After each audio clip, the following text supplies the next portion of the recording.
Üdvözöljük a kedves hallgatókat, és az Éró Művészeti Podcast csatornán, akinek a vendége most Herman Zsófi, aki egyébként ennek a csatornának az alapítója és létrehozója, úgyhogy most ez egy különleges podcast műsor lesz. Kicsit ilyen szerepcserébe vagyunk, mert ő szokott ezen a helyen ülni, a vendég az pedig azon a helyen, úgyhogy ez most a kicsit akasztják a hóhér tipikus esete. Hogy érzed magad, Zsófi, ott a másik oldalon? Izgulok. Nem mondod? Igazából úgy jött létre ez a mostani adás, hogy Zsófival több helyen találkoztunk már különböző művészeti találkozókon, eseményeken, kiállításokon, és mindig úgy integettünk úgy egymásnak, de hogy különösebben nem nagyon beszélgettünk, és akkor nem olyan régen megkerestél azzal, hogy ennél a csatornánál szeretnél egy beszélgetést csinálni a What is Art című munkámról. És lement ez az adás, reméljük láthatták is, vagy meg is nézték a csatornán, és utána mi még itt maradtunk, egy kicsit így beszélgettünk, és akkor jött az ötlet, hogy mi lenne, hogyha csinálnánk egy ilyen fordított adást, ahol már annyi érdekes dolgot meséltél így magadról, hogy én azt gondoltam, hogy hát azért ezt érdemes lenne egy podcast műsorba berakni, és hát gyakorlatilag most ezért ülünk itt, hogy akkor most rólad egy kicsit többet tudjunk meg. Az egyik kérdésem az lenne, hogy egy podcast adás, én azt gondolom, ez nem egy szokványos dolog, főleg nem egy festőtől. Tehát honnan jött neked ez az egész podcast műsor? Miért szerettél volna csinálni egy ilyen adást? Kicsit mesélj erről, hogy indultál, mik a tervek, kiket szeretnél majd meghívni ebbe az adásban? Tehát egy picit mesélj erről a podcast műsorodról. Én is üdvözlök mindenkit, és nagyon szépen köszönöm, hogy ezt elvállaltad. Sokkal jobban jön ki, mint hogy én mondjuk valamilyen módon bemutatkozzak így egyedül. De nagyon szépen köszönöm.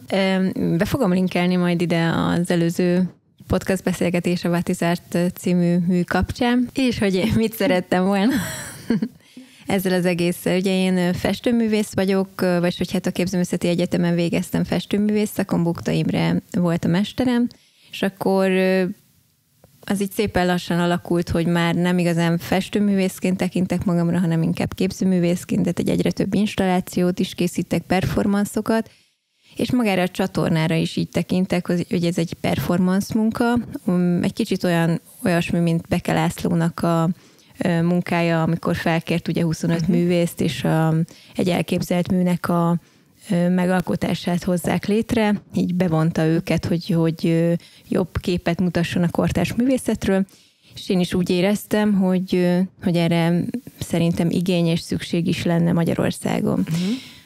Az ötlet az onnan származik, hogy a párom hangmérnök, és van egy stúdiója, és neki meséltem állandó jelleggel a sztorikat a művészekről, hogy milyen klassz dolgokat csinálnak, és hogy mennyire fantasztikus, és mennyire sajnálom, hogy erről az emberek nem tudnak semmit se, és neki panaszkodtam, és mondta, hogy hát miért nem akarsz podcastot csinálni ebből? Ez tök jó podcast lenne.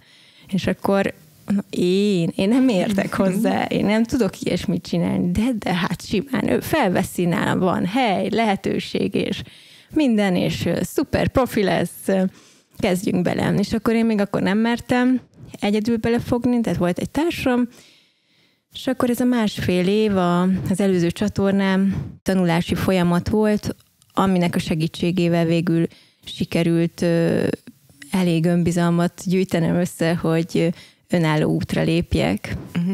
Igen, ez egy érdekes dolog, és ezt szerettem is volna kérdezni, hogy azt gondolom, tehát, hogy egy podcast műsornak az indítása, megvezetése, azért az teljesen más készségeket igényel, mint mondjuk egy festő. Tehát ez két totál különböző világ.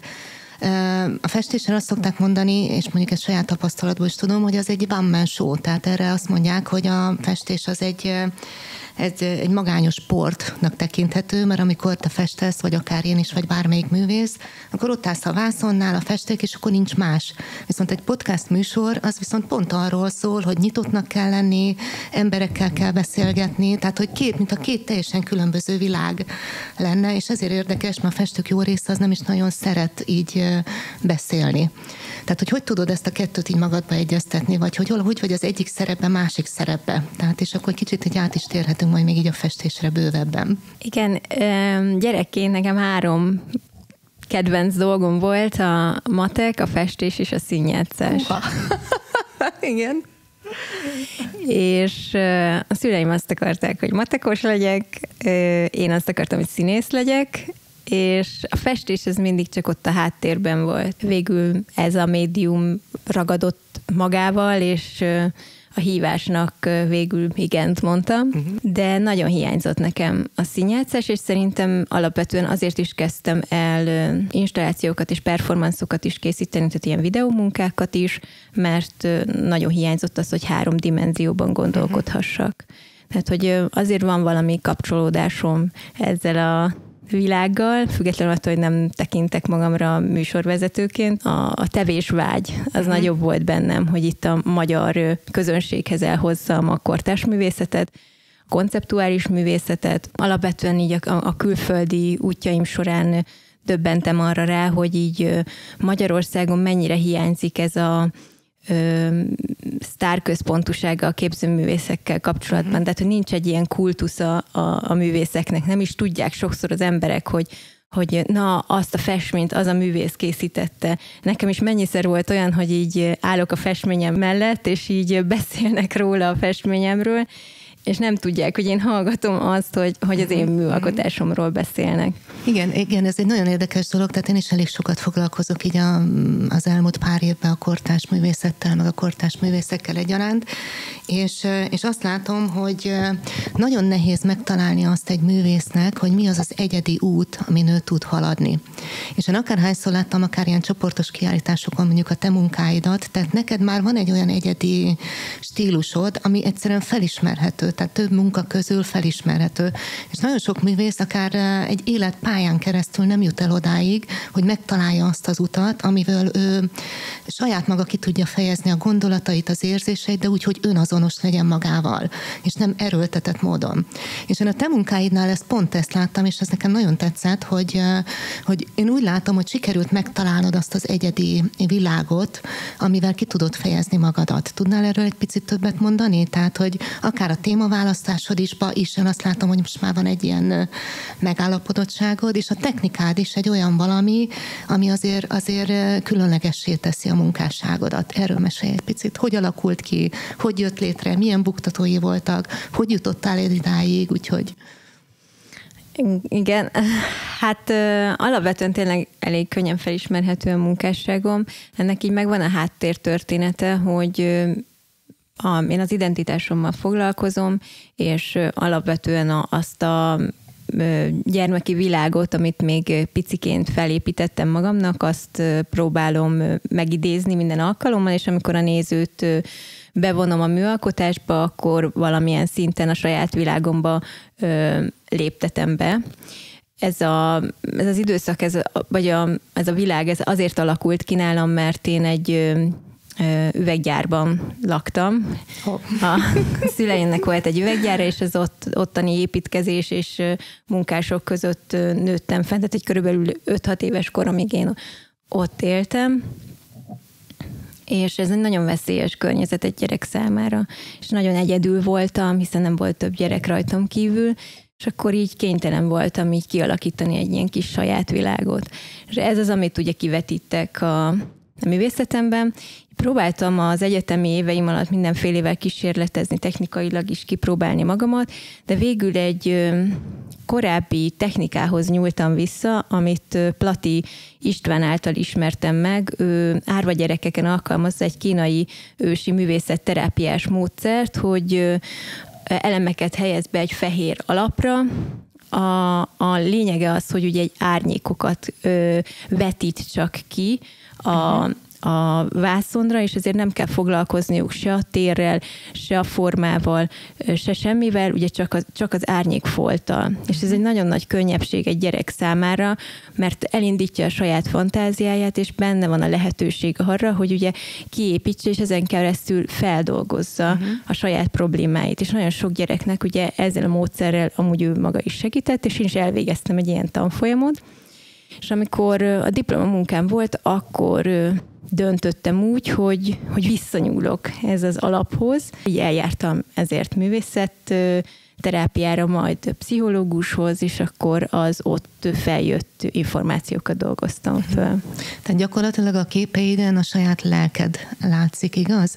És a témában, mert hogy én azt látom, hogy azért ott is van már egy ilyen nagyon határozott irányod, azért az is egy elég karakteres meghatározó, tehát hogy milyen a figurális megjelenítésed. hogy erről még mondanál pár szót. Igen, alapvetően ugye figurát festek, ugye korábban már volt egyéb elemek is a festményeken, de az akt mellett azért maradtam, mert nagyon izgalmasnak találtam benne pont azt, amit ugye előbb mondtam, hogy egy kivetített árnyékba beleláthatok dolgokat, és ott ugye a festék az akármerre folyhat, annak az izgalmas voltát emelem ki, és így el lehet benne teljesen veszni akár egy ilyen foltban. Igen, aki még esetleg nem látta, de gondolom, hogy ide be tudsz vágni egy-két képet, hogy azért lássák a nézők is, hogy akkor pontosan miről beszélünk, de Zsófi az egy ilyen nagyon kifinomult, ilyen, mint a léleknek a rezgése, ilyen nagyon vékony rétegekkel dolgozik, akvarell jellegű alkotásokat készít, és ami még érdekes, erről pont a múltkor beszélgettünk, amikor nem tudom, valahonnan jöttünk, hogy nem is akármilyen eszközöket használsz hozzá. Tehát, hogy maga ennek a fajta megjelenítésnek a módja, ahhoz is nem egy ilyen normál, mint amit mondjuk én is használok, normál vászon, normál alapozással kell. Erről is esetleg pár szót még mondanál, mert hogy ez a technikához én azt gondolom hozzátartozik, és hát egy művészeti podcastról beszélünk. Úgyhogy. Igen, a technikának az alapja, ugye először is a vásznat ki kellett választanom, egy olyan vásznat, ami megfelel ennek a technikának, mert ugye, hogyha túl nagyok a szemcséi a textilnek, akkor annak az a hátulütője, hogy sajnos nem megfelelően irányíthatom a festéket. Akkor ez egy idő volt, míg az alapozást azt kitaláltam, hogy mi legyen, de manapság már amúgy lehet akvarell vásznat venni, tehát hogy azt szoktam vásárolni. A festéket azt én magam keverem ki, az megmarad az én titkom. Jó, igen. Amúgy alapvetően megfektetve festem a képeket, szerintem erről amúgy már készültek így videók, amúgy be lett mutatva, hogy hogyan készülnek ezek az alkotások. Illetve még mi volt a kérdésed? Hát mondjuk úgy, hogy végülis mi a technikának a lényege, meg mi a nehézsége. Igen, hát ugye a technikával kapcsolatban pedig azért szerettem nagyon meg, mert ugye ezek a festmények egy pillanatoknak a megragadása, hogy éppen, hogy csak sikerült elcsípnem valamilyen érzelmet, érzést, gondolatot, ami olyan szinten hatással volt a későbbi életmenetemre, hogy mondjuk mai napig valamit meglátok, ami rossz érzést kelt bennem, akkor gyomorgörcsöm van. De az ember olyan nehezen tudja ezeket az apróságokat megfogni.